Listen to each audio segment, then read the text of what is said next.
Corona की तीसरी लहर आई तो दिल्ली कैसे निपटेगी? क्या है तैयारी? कितने ऑक्सीजन प्लांट लगे? कितने बन रहे?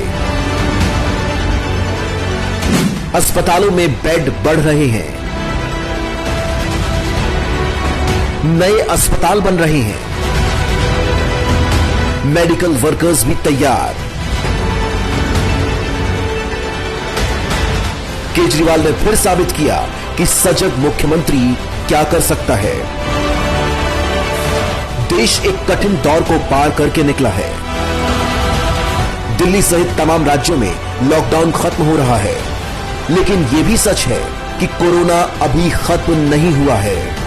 देश में कोरोना की खतरनाक तीसरी लहर आने की संभावना है। कम से कम दूसरे देशों के अनुभव तो यही बताते हैं। तो तीसरी लहर आई तो क्या होगा? क्या सरकारें इसके लिए तैयार हैं या तैयारी कर रही हैं? मेरे बच्चे को बचा दो भाई। बाकी राज्यों में जो भी हो, लेकिन दिल्ली में मुख्यमंत्री अरविंद केजरीवाल पहले से ही सतर्क हैं। सरकार की तरफ से ड्राइव इन वैक्सीनेशन शुरू किया जा रहा है। वैक्सीनेशन बिल्कुल मुफ्त है और तमाम व्यवस्थाएं युद्ध स्तर पर की जा रही हैं। ऑक्सीजन सप्लाई और प्लांट। दूसरी लहर में सबसे बड़ा संकट पूरे देश में ऑक्सीजन का रहा और केंद्र की लापरवाहियों का खामियाजा दिल्ली ने सबसे ज्यादा उठाया। चूंकि देश भर में ऑक्सीजन की सप्लाई केंद्र सरकार नियंत्रित करती है, तो दिल्ली का कोटा बढ़ाना तो दूर, कोर्ट की फटकार के बाद भी नियमित कोटा दिल्ली को नहीं मिल रहा था। लेकिन अब केजरीवाल सरकार ने कमर कस ली है और केंद्र को दरकिनार कर अपने स्तर पर इंतजाम शुरू कर दिए हैं। दिल्ली में ऑक्सीजन की स्टोरेज कैपेसिटी 271 टन तक तैयार की जा रही है, जिसमें से 171 टन स्टोरेज की व्यवस्था की जा चुकी है। 13.5 टन के 2 डेडिकेटेड ऑक्सीजन प्लांट लगाए जा चुके हैं। 12 मीट्रिक टन क्षमता के 2 क्रायोजेनिक जनरेशन प्लांट और बॉटलिंग प्लांट लगाने का काम भी चल रहा है, जो जुलाई के अंत तक तैयार होंगे। दिल्ली सरकार कुल 64 पीएसए ऑक्सीजन प्लांट विभिन्न अस्पतालों में लगा रही है, जिनमें अस्पतालों में ही 64.69 मीट्रिक टन ऑक्सीजन का उत्पादन हो सकेगा। 29.77 मीट्रिक टन क्षमता के 32 नए पीएसए प्लांट शुरू हो चुके हैं। 7 प्लांट जून के अंत तक, 15 ऐसे प्लांट जुलाई के अंत में और 10 प्लांट सितंबर में तैयार हो जाएंगे। ऑक्सीजन टैंकर, सिलेंडर और ऑक्सीजन कॉन्सेंट्रेटर की खरीद युद्ध स्तर पर जारी है। इसके अलावा 100 से भी ज्यादा बेड वाले अस्पतालों में ऑक्सीजन की पर्याप्त सप्लाई उपलब्ध हो, इसके लिए दिल्ली सरकार ने स्पेशल कमेटी भी बनाई है। Oxygen concentrator bank. लोगों को घर पर ऑक्सीजन मिल सके, इसके लिए दिल्ली में ऑक्सीजन कॉन्सेंट्रेटर बैंक शुरू किए जा चुके हैं, जिनमें 2200 से ज्यादा कॉन्सेंट्रेटर उपलब्ध हैं।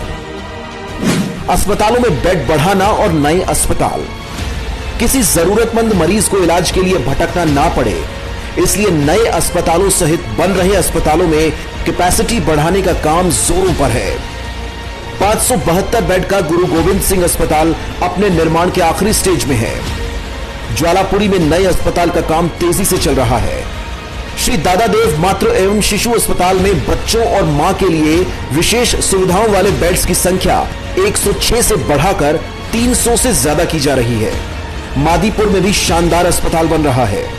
आचार्य श्री भिक्षु अस्पताल, जो पहले 270 बेड का बन रहा था, उसे बढ़ाकर 400 बेड का बनाने का काम युद्ध स्तर पर जारी है। सभी साइट्स पर स्वास्थ्य मंत्री सत्येंद्र जैन लगातार दौरे कर रहे हैं।